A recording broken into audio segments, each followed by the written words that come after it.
Hello, everyone. This is Tom Fox back again with Michael and Melissa Novelli for another episode of the award-winning Pawtastic Friends, the Paw Talk, the only award-winning Pawtastic Friends Paw Talk podcast. Welcome back, guys. Hi. Hello, Tom, and thank you to you for making this all happen. It's a good thing I made you do this. So today we're going to talk about Linus, Katniss, and Kanan. So who can tell me about Linus? I can. So Linus is a senior pup that found his way into rescue with our partners at Animal Network. And he actually stays in the boarding facility next door to us and is a phenomenal dog. He trains, he swims in our aquatics program because he is a senior. So he has his very own customized swim robe that he wears.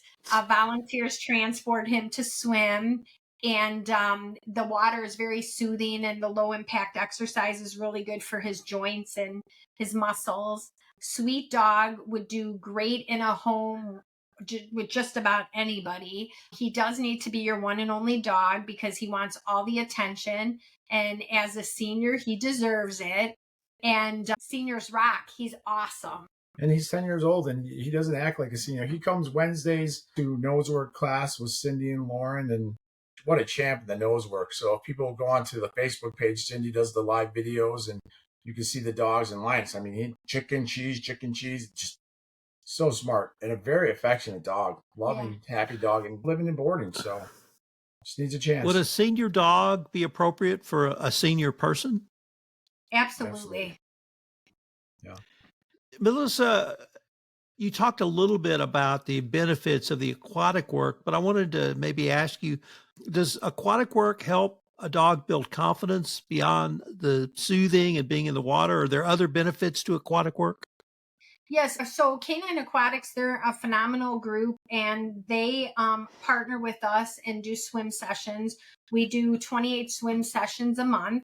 We have several dogs that go, and not only is it low impact exercise, but it's great for dogs that are recovering for injuries, dogs that might recover from surgery. We had Sunny and Brando, and they were the first two a bonded pair that found their way into rescue to foster through our foster initiative project. And Brando was diagnosed with osteosarcoma, and he needed to have his leg removed. So now part of his rehabilitation is swim. And he sent us such a sweet letter that said, thank you for sending me to swim. And I'm starting to get around better. And it was just so, dogs that have a lot of energy, that love swim, like Max. He wants to just swim and chase that ball from side to side, back and forth. And Onyx, it's very good for anxiety. It's good for stress. And these dogs just love it. All right, next up is Katniss. Who can tell me about Katniss? I know a little bit about Katniss, and Katniss I got to meet a couple weeks ago. In this little sweet petite pitty, we sent you a picture of Katniss at the foster home in pajamas on the couch, which is just absolutely adorable, and has a fantastic foster mom. Katniss is with the Animal Foundation, right? Yeah, so Katniss is with the Animal Foundation, and Jackie is her foster, and I wish all dogs could have a foster like Jackie. Yeah, she's amazing. She actually is a cat lady, and this is her first dog she fostered, and she has spoiled her. She randomly reached out on her own and needed some help with training, and of course we jumped in to help her, and I came down to meet Katniss and meet her, and just a loving dog. She's so tiny, so petite, wonderful in the house, wonderful in the car. The only thing is she does need to be your one and only, but they are doing a phenomenal job, and she networks her, promotes her, and just does everything she can to showcase all the positive attributes that Katniss has. And it really shows that fostering does save lives and gives opportunities. And Katniss was lucky enough to find a phenomenal foster. So what do you think would be a good forever home for Katniss? I think she would do great in a home with active people. She would do well with kids. No other dogs for her. And that would be a great home for her. They said she's the perfect house guest. What a great epithet, the perfect house guest. Yes. Okay, next up is Kanan, who is today's adopted dog. Michael, can you tell us what number Kanan is? And if you know a little bit about their forever home. So Kanan is number 719, and now Melissa's going to tell you the story about Kanan and Kanan's new parents, and I'm sure we're going to get some tears here from this one. No. Yeah. So Kanan actually really scored for sure. Really. In fact, we got an updated picture of him today. He was making it snow with his toy. So his mom sent us a video. And back in the day, and we talked about her Hey Dog. She was one of the dogs we spoke about that had gotten adopted, and Michael took her on the news, and this couple had seen her, and they were so persistent to meet her. We didn't waste any time. We did the meet and greet on a Monday because she was one of the original Monday Puppuccino Mafia crew and the very first office dog of Pawtastic Friends. And told you. So we did the meet and greet, Keith, her trainer, and they came out, and she waited 358 days in boarding. So that's a long time to be in a kennel. And they fell in love with her. They took her home.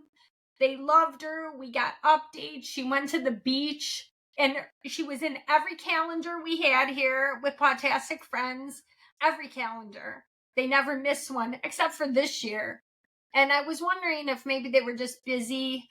And then mom reached out, and she was diagnosed with cancer, and she had passed away in February. So they said that when they were ready, they were going to reach out. And I got the call. I told them to go on the website, that we would help them find the perfect fit. And they had met 3 dogs. In fact, they met Jax, they met Nova, and they met Kanan. And they decided on Kanan, and he just made himself right at home and sat on Mom Ann's lap. And he was a little apprehensive of Jeff, but as soon as I pulled out that puppuccino, boom, fast friends, did it again, the Puppuccino Mafia crew. And they took him home. We sent him home with a brand new bed and toys. And he just recently came out to visit us, and he is doing phenomenal. And Ann and Jeff, they keep in touch. And they not only are like adopters, they became part of the family and very supportive. They're just phenomenal. So we've got a few minutes left, and this podcast is going up in early December. And I really wanted to change the focus just a little bit, because things are different in a home in December. There can be a lot of guests, there could be other family, and there can be lots of sweets. There could be chocolate, there could be sweets, there can be breads. And are there some general guidelines you guys could give our listeners about this really kind of the busiest month, how it might impact a dog, and what you can do to make it at least as less stressful as possible? And that's the key right there, is keeping it less stressful, because some dogs, they might be scared of people. Don't ever put your dog in a situation where it might be scared and unfortunately bite one of your relatives or a friend or a neighbor. Just always think of the dog, number one, and what's best for them. A lot of people want to feed dogs different things, and you got to be careful. I mean, chocolate is death to a dog, or certain foods. You have to be careful and think. Our dog Bentley, I mean, when he was younger, he was afraid of people, so we didn't put him in the situation and take him out and go, oh, here, pet Bentley. You have to think of what's best for your dog first. What do you think? Any thoughts, Melissa? I agree. I think it's important that there's lots of ways to celebrate, and you can celebrate with dog toys. I don't think rawhides, no rawhides. Toys, you should supervise them. And like Michael said, if they are afraid, don't put them in the situation. Don't set them up to fail. And I'm one with the snacks, but how about making them their own little holiday dinner, like some boiled chicken and some steamed carrots and some steamed green beans and maybe some pumpkin. Like I said, there's always ways to celebrate. You just have to be smart about it. Do what's best for the dog.